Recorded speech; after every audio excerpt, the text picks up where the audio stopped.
Hindi lahat ng pagod pare-pareho. May gusto lang akong pag-usapan mga tol. Napansin nyo ba? Lahat tayo napapagod. Pero hindi lahat ng pagod pare-pareho. May pagod na galing sa pagpupuyat, may pagod na galing sa trabaho, may pagod na galing sa problema. At meron ding pagod na galing sa kakaisip ng mga bagay na wala pa namang nangyayari.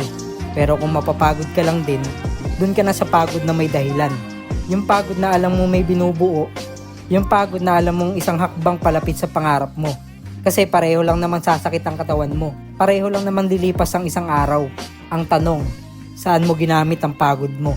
Alam nyo mga tol, mas gusto ko nang mapagod sa pagtatrabaho kaysa mapagod sa kakaisip kung ano ang mangyayari kung hindi naman ako kikilos.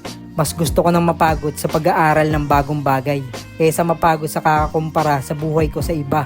Kasi habang nakatingin ka sa buhay ng ibang tao, lumilipas ang oras na pwede mo sanang gamitin para pagandahin ang sarili mong buhay.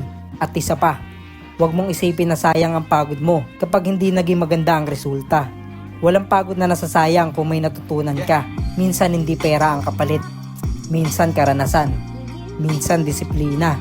Minsan may matibay na loob. At darating ang araw na magagamit mo lahat ng natutunan mo.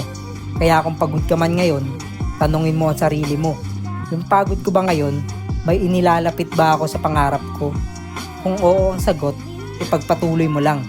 Dahil balang araw, yung pagod na nararamdaman mo ngayon, magiging kwento na lang na ikikwento mo habang umingiti. At masasabi mo, worth it pala lahat. Maraming salamat sa pakikinig mga tol. Araw-araw haslin. Mapagod kung kailangan, basta huwag mapagod mangarap. Kung gusto niyo sumabay sa journey ko, follow niyo lang po ako. Kita-kits po tayo sa susunod na episode. Mag-iingat po kayo palagi. Stay positive.